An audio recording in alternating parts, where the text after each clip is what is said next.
नमस्कार मित्रांनो, गुरुकिल्ली फाउंडेशनमध्ये तुमच्या सगळ्यांचं स्वागत आहे. मित्रांनो, या ऑनलाईन प्लॅटफॉर्मवरून तुम्हाला गुरुकिल्ली फाउंडेशनच्या माध्यमातून अतिशय माफक फीसमध्ये खूप चांगल्या प्रकारचं दर्जेदार अशा प्रकारचं एज्युकेशन आम्ही देण्याचा प्रयत्न करत आहोत. याच्यामध्ये तुम्हाला वेगवेगळ्या प्रकारचे यात मॅथमॅटिक्स, त्यानंतर सायन्स आणि इंग्रजी याशिवाय बाकीचे सुद्धा सर्व सब्जेक्ट्स तुम्हाला यामधून मिळणार आहेत. त्याशिवाय प्रत्येक विषयाच्या PDF नोट्स तुम्हाला राहतील. वीकली याच्यामध्ये तुम्हाला टेस्ट राहतील व त्याशिवाय टेलिकम्युनिकेशन थ्रू प्रत्येक विषयाचं मार्गदर्शन, तुमचे डाऊट सॉल्विंग देखील तुम्हाला यामध्ये अवेलेबल असतील. तर first of all we are going to begin with our English subject. आता मित्रांनो, लक्षामध्ये घ्या, आपण 10वी वर्गामध्ये आहोत. 10वीचा वर्ग अकॅडमिक एज्युकेशन मधला एक महत्त्वाचा टप्पा आहे आणि या महत्त्वाच्या टप्प्यावरती आपल्याला अभ्यासाचा सिरियसनेस काय आहे, विषयाची तयारी कशा प्रकारे करायची, या सर्व गोष्टी ज्या आहेत या आपल्याला अतिशय काळजीपूर्वक लक्षामध्ये ठेवाव्या लागतात. आणि यासाठी पुढचं आपलं करिअर जे आहे किंवा आपलं पुढची जी काही दिशा आहे ही पूर्णपणे 10वीच्या मार्कांवरती, 10वीला आपण पर्सेंटेज काय घेतो याच्यावरती पुढचं आपलं पूर्ण करिअर जे आहे ही दिशा आपली त्यावरती डिपेंड असते. त्यासाठी आपल्याला चांगल्यात चांगले मार्क्स मिळवण्यासाठी आम्ही गुरुकिल्ली फाउंडेशनच्या माध्यमातून नेहमी तत्पर आहोत. आता लक्षामध्ये घ्या, आपला विषय जो आहे, मी प्राध्यापक विजयकुमार झांबरे, तुम्हाला इंग्रजी विषय जो आहे हा अतिशय सोप्या पद्धतीनं प्रत्येक बारकावे त्यामधले, आणि सर्वात महत्त्वाचं की इंग्रजी विषयामध्ये आपल्याला चांगले मार्क्स घेण्यासाठी काय करावं लागेल, कशा प्रकारे आपल्याला इंग्रजीमध्ये चांगले मार्क्स मिळतील, यासाठी तुम्हाला खूप चांगल्या प्रकारच्या ट्रिक्स, त्यामध्ये ग्रामर कशा प्रकारे तयारी करायची, त्याच्यामध्ये रायटिंग स्किलवरती कशा प्रकारे फोकस करायचा, आणि टेक्स्च्युअलचा पार्ट जो आहे, टेक्स्च्युअल पार्टला किती महत्त्व द्यायचं, टेक्स्च्युअल पार्ट मधला कोणता कोणता घटक कशा प्रकारे आपल्याला तयारी करायचा आहे, या सगळ्या गोष्टीवरती आपण डिटेलमध्ये तयारी करणार आहोत. आणि याचाच भाग बघा मित्रांनो, आपण पहिली पोएम जी आहे आपल्या युनिट मधली, आपल्याला असे टोटल जे आहेत we have 4 units, and in these 4 units we are going to begin with our first poem, that is Teenager's Prayer. So when we are discussing here about a teenager's prayer, so you must know meaning of the teenager. So teenager's prayers, it means what? Prayer, प्रार्थना. आपण जी कुठल्या प्रकारची प्रार्थना करतो ती प्रार्थना. आणि teenager जो आहे हा teenager, it means children between 13 to 19 years, 13 ते 19 च्या दरम्यानचे असणारे सर्व बालक, त्याला आपण टीनेजर्स म्हणतो. आता हे सर्व जे काही टीनेजर्स आहेत, मग आता 10वीच्या वर्गामधले तुम्ही सर्व विद्यार्थी आहे, मग आता तुम्ही सर्व विद्यार्थी जे आहेत या वयोगटामधले सर्व तुम्ही विद्यार्थी आहेत, म्हणजे ही प्रार्थना जी आहे ही टीनेजर्सची प्रार्थना आहे, म्हणजे तुमची प्रार्थना आहे. All teenagers while they are praying to someone, while they are praying to God, so exactly what kind of our prayer should be, आपली प्रार्थना ही कशा प्रकारची असायला पाहिजे, आपण प्रार्थना कशा प्रकारे केली पाहिजे. कारण बघा मित्रांनो, तुम्ही जेव्हा देवासमोर बसता, प्रार्थना करता, तेव्हा प्रार्थनेमध्ये आपण देवाला काय मागतो, मग आपण देवाला नेमकं ॲज अ टीनेजर म्हणून what we should expect, what our prayer should be, मग आपली प्रार्थना कशी असावी हे आपल्याला या ठिकाणी या पोएम मधून शिकायचं आहे.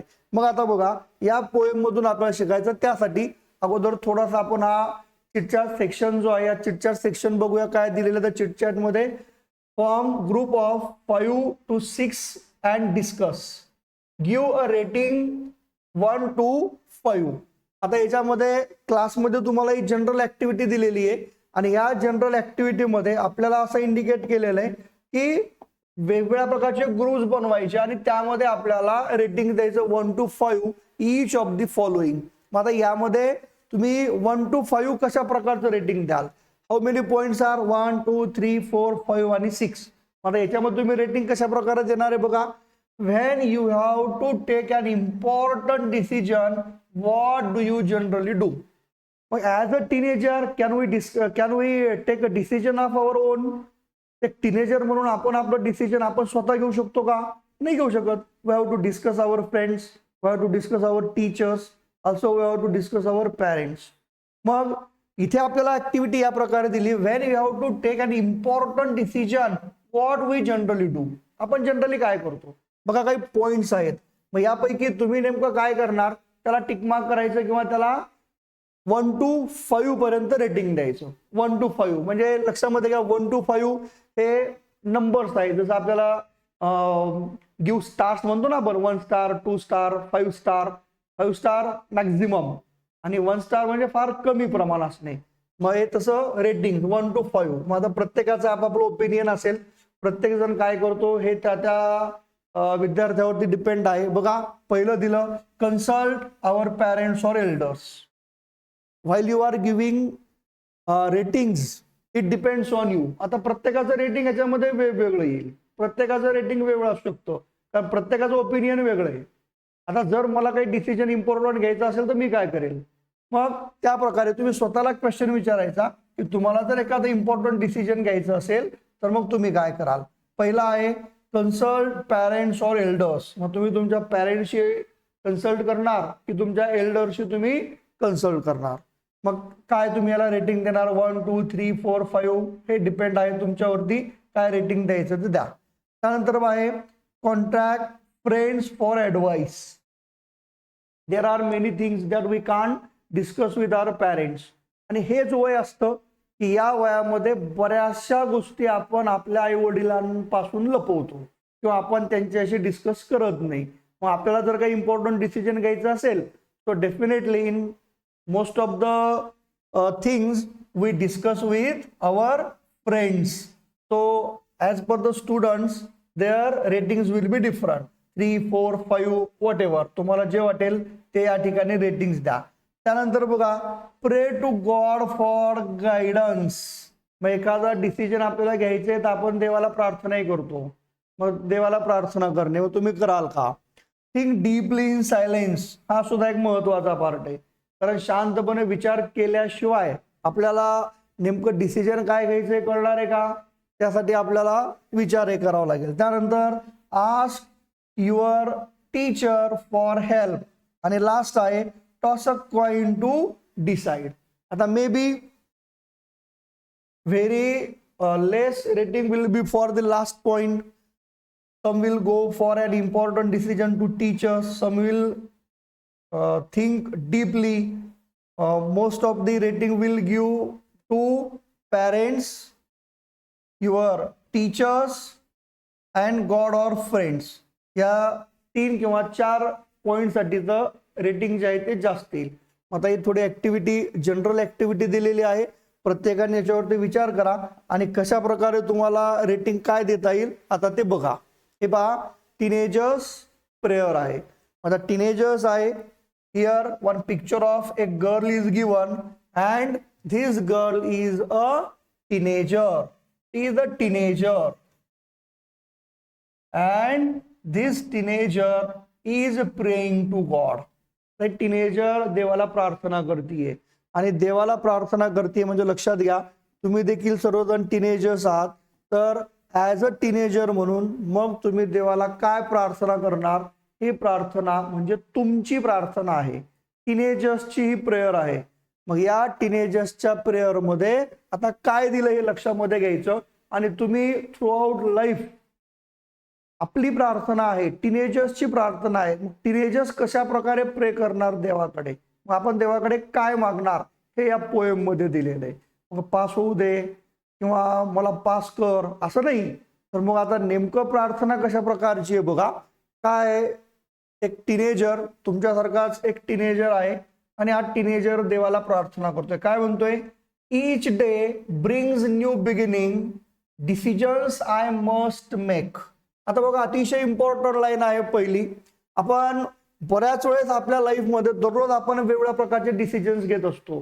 So while you are praying to God, so what we should pray to the God, because each day is a new beginning. प्रत्येक दिवस जो आहे तो प्रत्येक दिवस आपल्यासाठी एक नवीन दिवसाची सुरुवात आहे. प्रत्येक दिवस जो आहे तो आपल्या लाईफ मधली एक न्यू बिगिनिंग आहे. आणि त्या दिवशी आपल्याला वेगवेगळ्या प्रकारचे डिसिजन्स दररोज घ्यावे लागतात. सकाळी उठल्यापासून ते संध्याकाळपर्यंत अनेक वेगवेगळ्या प्रकारचे डिसिजन्स आपल्याला लाईफमध्ये घ्यावे लागतात. साधं सिंपल लक्षामध्ये घ्या.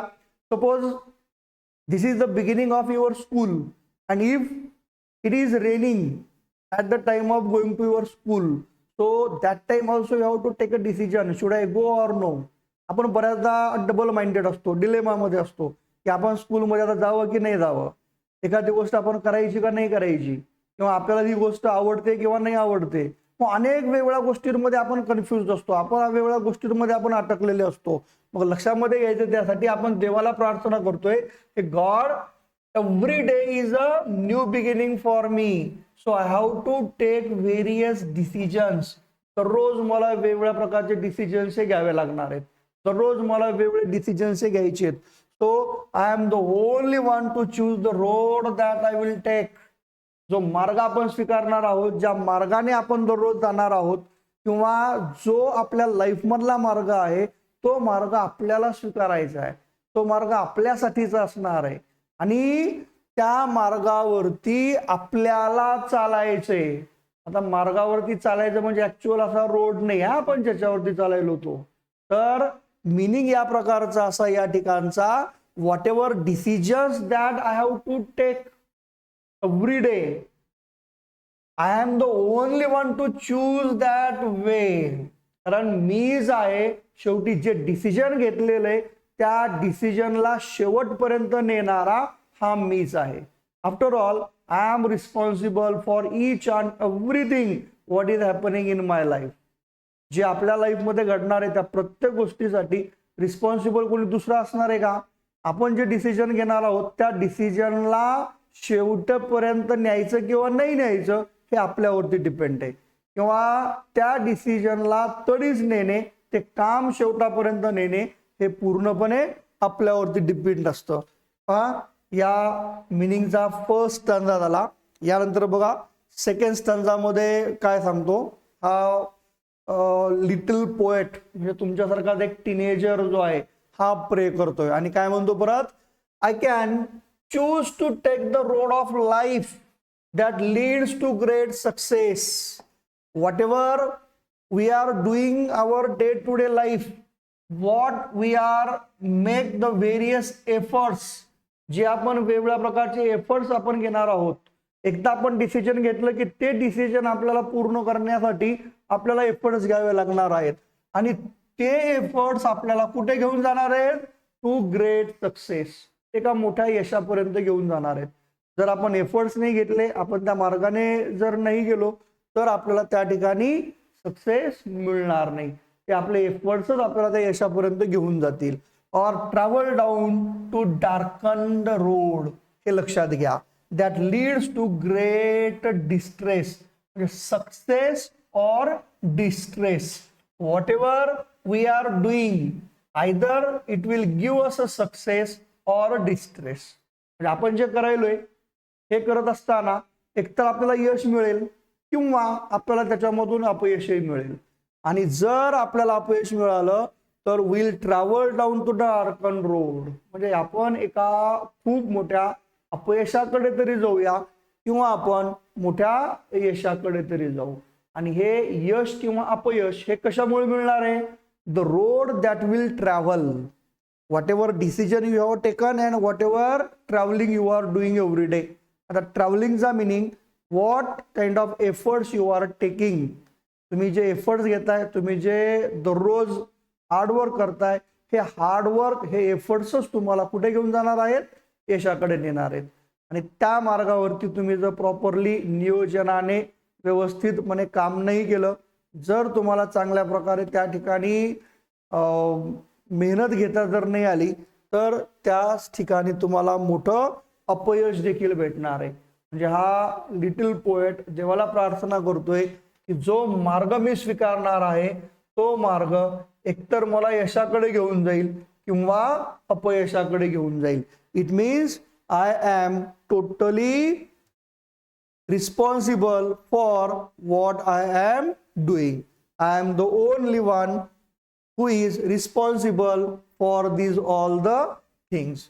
यानंतर बघा याच्या पुढचा नेक्स्ट स्टांजा जो आहे स्टांजा नंबर 3 काय सांगतोय परत पोएट हा यासाठी देवाला सांगतोय की जर मी केलेल्या कामामुळे यश किंवा अपयश जर मिळणार असेल please open up my eyes. आता या पोएम मधला सर्वात महत्वाचा स्टांजा बघा. Please open up my eyes dear lord that I might clearly see. देवाला प्रार्थना करतोय म्हणजे तुम्ही सर्वांनी देवाकडून अपेक्षा करायची. देवाला आपण काही मागायचं नाही दुसरं. आपण देवाला प्रे काय करायचंय की God please open up my eyes. तू माझे डोळे उघड. टू सी क्लिअरली म्हणजे ज्याही गोष्टी मी माझ्या सभोवताली पाहतोय या गोष्टी मला स्पष्टपणे ओळखता आल्या पाहिजे.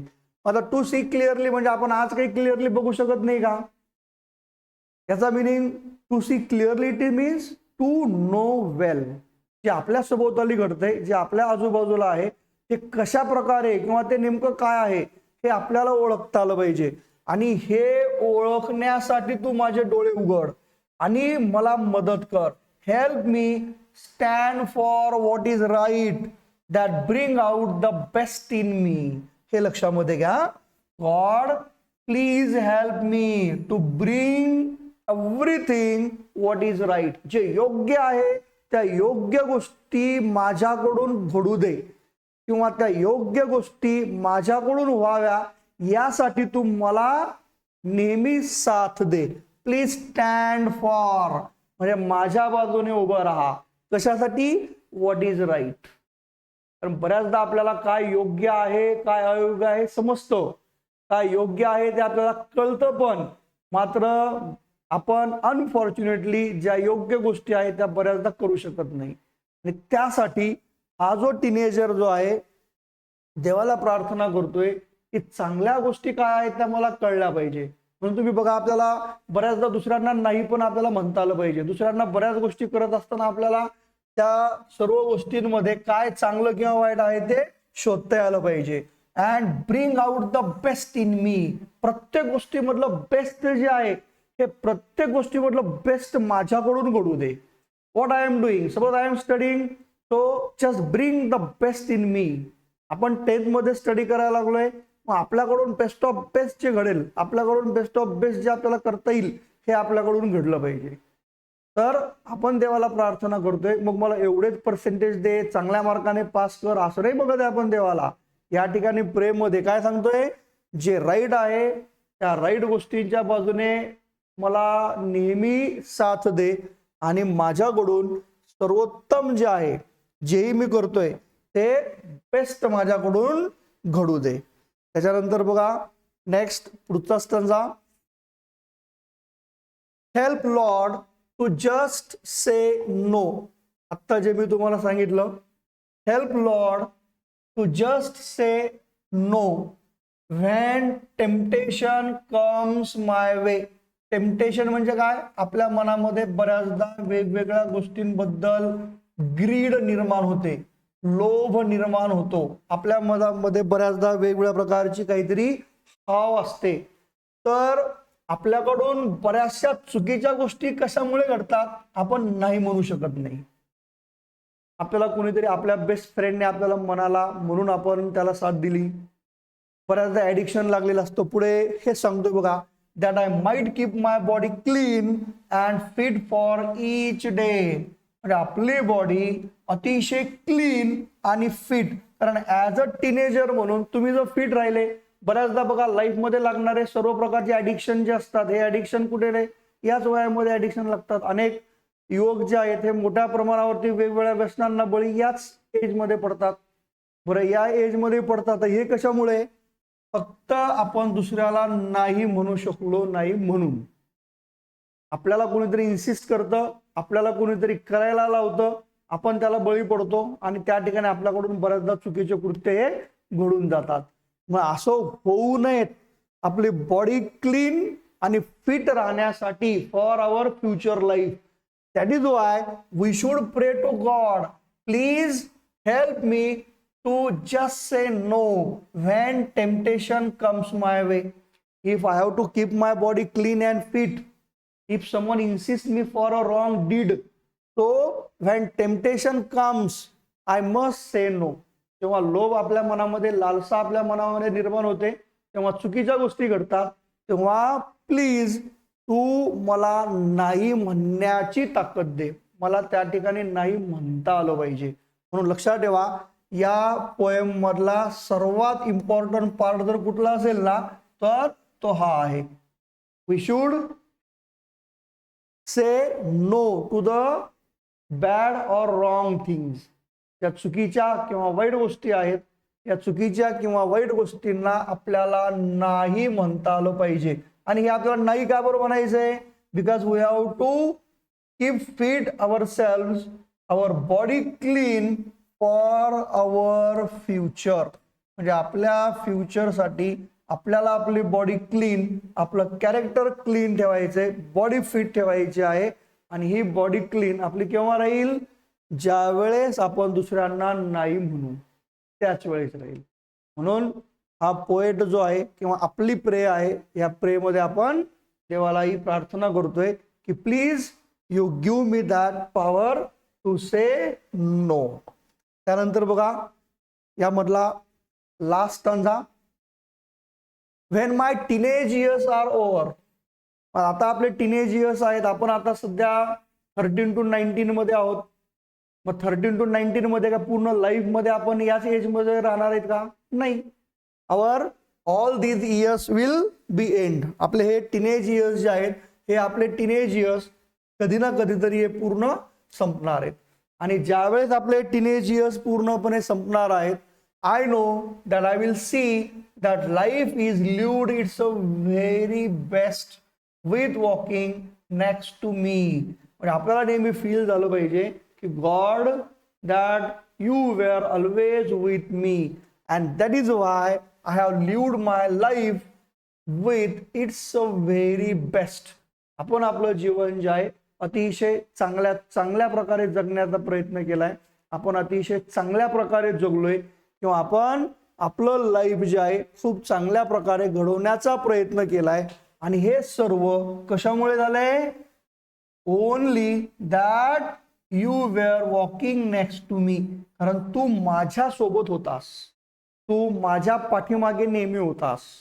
हे आपण देवाला प्रार्थना करतोय. म्हणजे लक्षामध्ये घ्या, या प्रेममधून आपण देवाला या प्रकारे मागणं केलंय की every day is a new day, every day is a new beginning. So I must know what I have to do. I have to choose various way every day.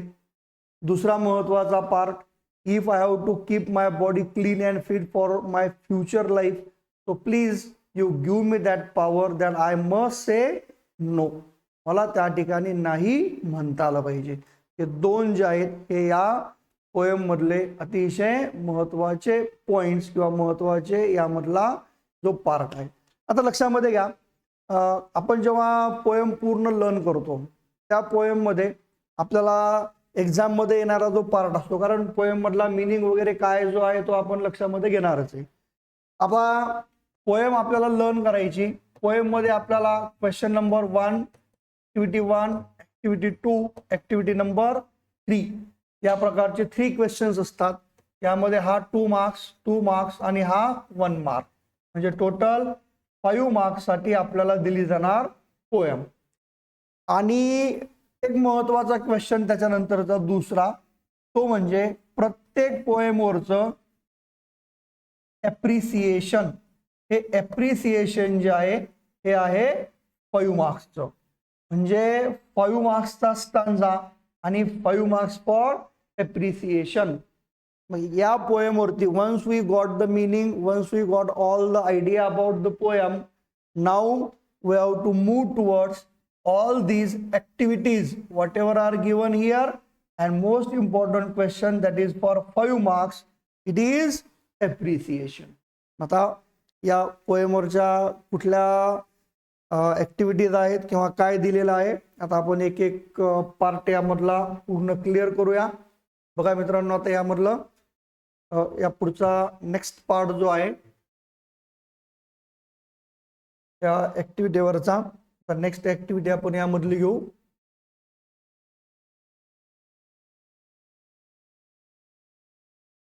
पुढचं व्हॉट क्वेश्चन इट इज.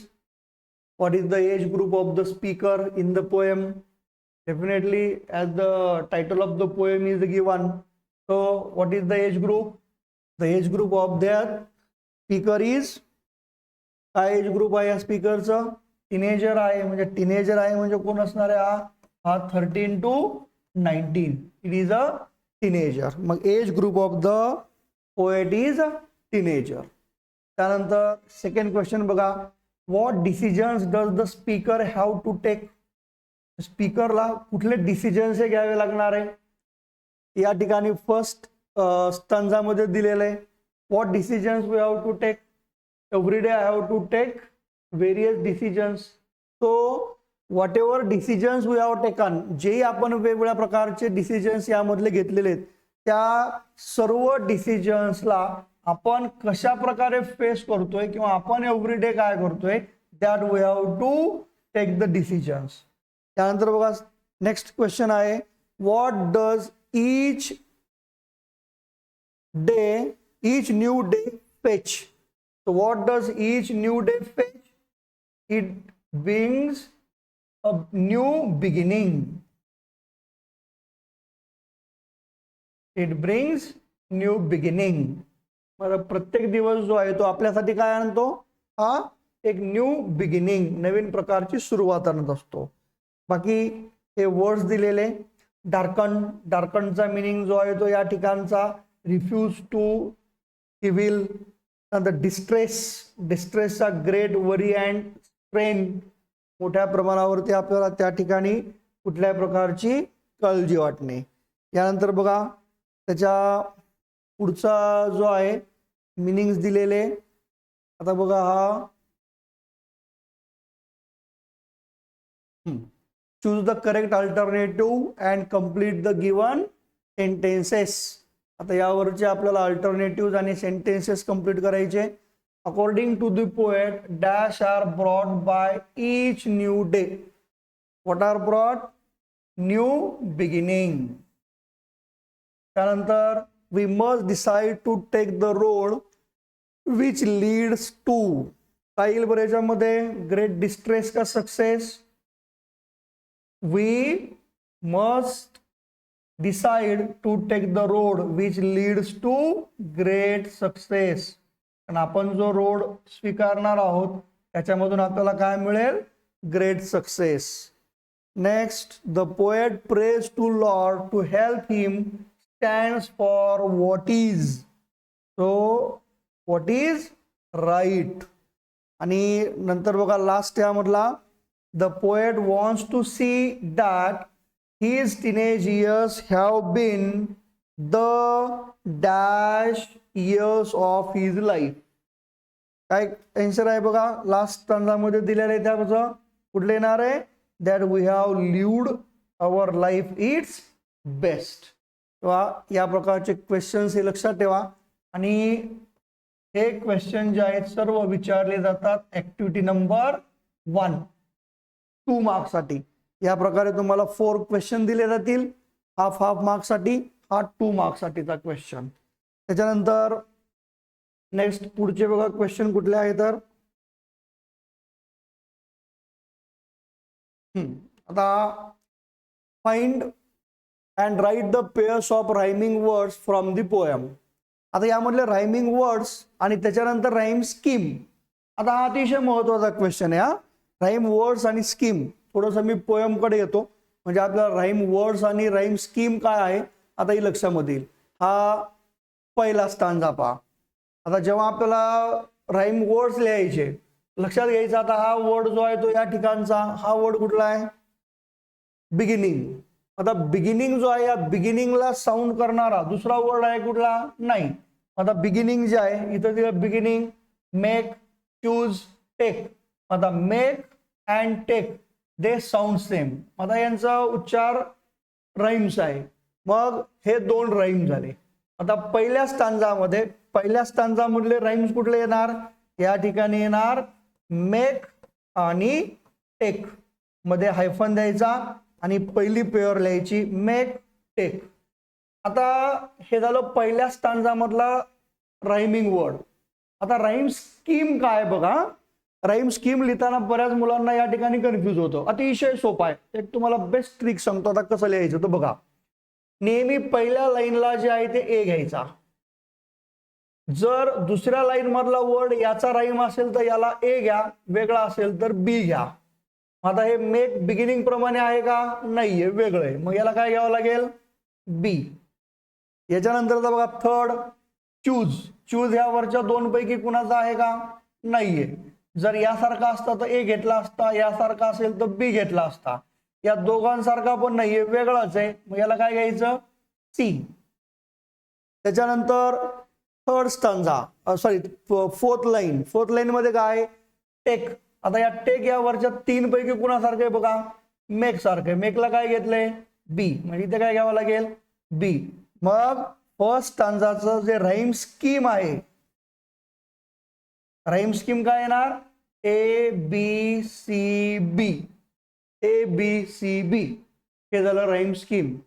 आता आपल्याला question जो आहे विचारलेला, हा question प्रत्येक stanza मधले जेही रायमिंग्स आहेत. आता आपण प्रत्येक स्टांजा मधले राईम स्कीम बघूया कशा प्रकारे दिलेली. तर बघा इथे पण लाईफ, सक्सेस, रोड, डिस्ट्रेस. म्हणजे लाईफला ए, सक्सेसला बी, या ठिकाणी परत रोडला काय येणार? सी. आणि डिस्ट्रेस आणि सक्सेस हे दोघं जण सारखे आहे. म्हणजे दोघं जण सारखे आहेत म्हणजे या ठिकाणी कसं येणार आहे? A B C B. A B C B. मग हा जो आपल्याला या ठिकाणचा क्वेश्चन दिलेला आहे राईम स्कीम ओळखण्यासाठीचा, तेव्हा राईम स्कीम ओळखण्यासाठी लक्षात घ्यायचं हे स्टांजा नंबर 1, 2, 3, 4 आणि 5 जेही स्टांजा नंबर दिलेले आहेत, find and write the pairs of rhyming words. मग पहिल्या स्टांजामध्ये टेक आणि मेक आला, सेकंड मध्ये, थर्ड मध्ये, फोर्थ मध्ये आणि फिफ्थ मध्ये. या ऑल 5 पोएम्स स्टांजा मधला यामध्ये सेकंड लाईन आणि फोर्थ लाईन मधले जे लास्ट वर्ड आहेत ना, हे त्यामधले राईम वर्ड्स आहेत, हे राईम्स आहेत.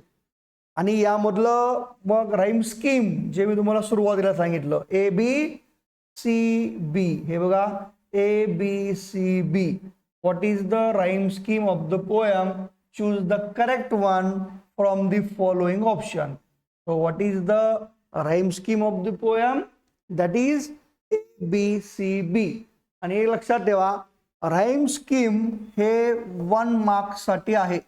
प्रत्येक पोएम मध्ये तुम्हाला जेव्हा ॲप्रिसिएशन लिहायचं असतो, ॲप्रिसिएशन मध्ये कन्फर्म 1 मार्क्ससाठी आपल्याला हा ॲप्रिसिएशनचा पार्ट मध्ये कुठला क्वेश्चन आहे? राईम स्कीमचा क्वेश्चन आहे.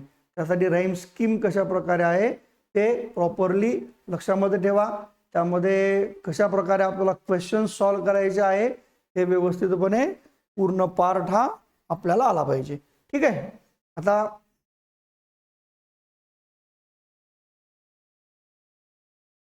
A B C B, A B C बी. हा, हे या ठिकाण झाला. हा, हे घ्या ए बी सी बी.